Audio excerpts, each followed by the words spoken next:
আপনি কি জানেন মিশরের প্রাচীন পিরামিডগুলো শুধু সম্রাটদের সমাধি নয়, বরং এটা ছিল একটি ভয়ঙ্কর অভিশপ্ত ঘর যেখানে অন্ধকারে একটি প্রাচীন শক্তি ঘুরে বেড়াতো।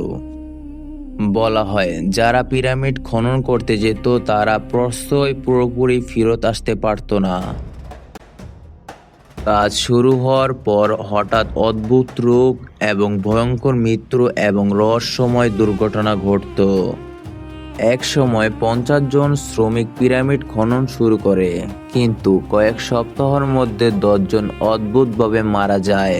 তাদের চোখে অদ্ভুত ভয়ও দেখা যায়, ফলে বাকিরাও ভয়ে কাজ ছেড়ে পালিয়ে যায়।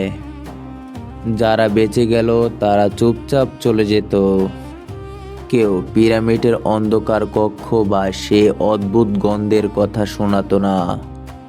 আজও মিশরের বহু পর্যটক পিরামিডের ভিতরে ঢুকতে ভয় পায়।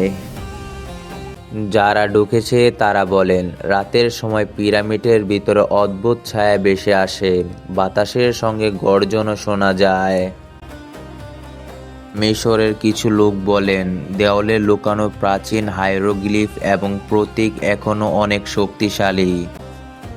ইতিহাসবিদরা বলেন অনেক ঘটনা প্রকৃতির কারণে ঘটেছে, কিন্তু পুরোপুরি ব্যাখ্যা করতে পারেনি। অন্ধকার কক্ষ, দূর থেকে আসা রহস্যময় শব্দ এবং অদ্ভুত বাতাস সবই আজ ইতিহাসের ভিতর জীবিত। কিছু ইতিহাস কেবল বইতেই থাকে না, কিছু ইতিহাস রাতের অন্ধকারের ছায়া এবং ভয়ের সঙ্গ আজও জীবিত। আর যদি তুমি গভীরে তাকাও, হয়তো পিরামিড ছায়া হয়ে তোমার দিকে তাকিয়ে আছে।